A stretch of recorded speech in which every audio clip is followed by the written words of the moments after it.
IAS institute నిర్వహిస్తున్న all India scholarship exam pass అవ్వండి. 2 years ఫీజులో 50% మాత్రమే పే చేయండి. బాబోయ్, ఆ రహదారంటేనే భయపడాల్సి వస్తుంది. అటు వెళ్తే ప్రాణానికి గ్యారంటీ లేదని భయపడే పరిస్థితి కనిపిస్తుంది. గుంతలమయం, పైకి తేలుతున్న కంకర. ప్రయాణంలో ఎప్పుడు ఏం జరుగుతుందో తెలియని పరిస్థితి.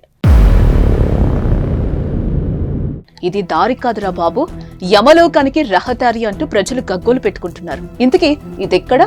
అది ఏపీలోని గుడివాడ, విజయవాడ వెళ్లే మార్గం. నిత్యం వేలాది మంది ప్రజలు బస్సులు, ఆటోలు, సొంత వాహనాల్లో నిత్యం ప్రయాణం చేస్తూనే ఉంటారు. ఇప్పటి వరకు బాగానే ఉన్న ప్రయాణం చేసే క్రమంలో సురక్షితంగా గమ్యస్థానానికి చేరుకుంటామా లేదా అనేది అంతు చిక్కని ప్రశ్నగా మారింది అక్కడి ప్రయాణికులకు. ముఖ్యంగా గుడివాడ నుంచి వెంటప్రగడ, మానుకొండ మీదుగా విజయవాడ వెళ్లే ప్రయాణికులు ప్రాణాలను అరచేతిలో పట్టుకుని ప్రయాణం చేయాల్సిన దుస్థితి.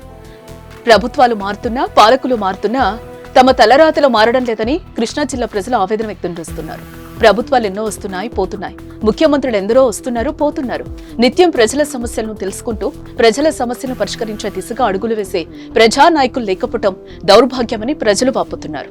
ప్రభుత్వం తలుచుకుంటే సముద్రం మీదే బ్రిడ్జిలు కడుతున్నటువంటి హై టెక్నాలజీ ఉన్న ఈ కాలంలో గుడివాడ నుంచి విజయవాడ వెళ్లే రహదారిని ప్రభుత్వం పట్టించుకోవడంలో నిర్లక్ష్యం ఎందుకు చూపుతుందో ఈ రహదారి వెంబడి ఉన్నటువంటి నియోజకవర్గాలు ప్రజలు ఆందోళన చెందుతున్నారు.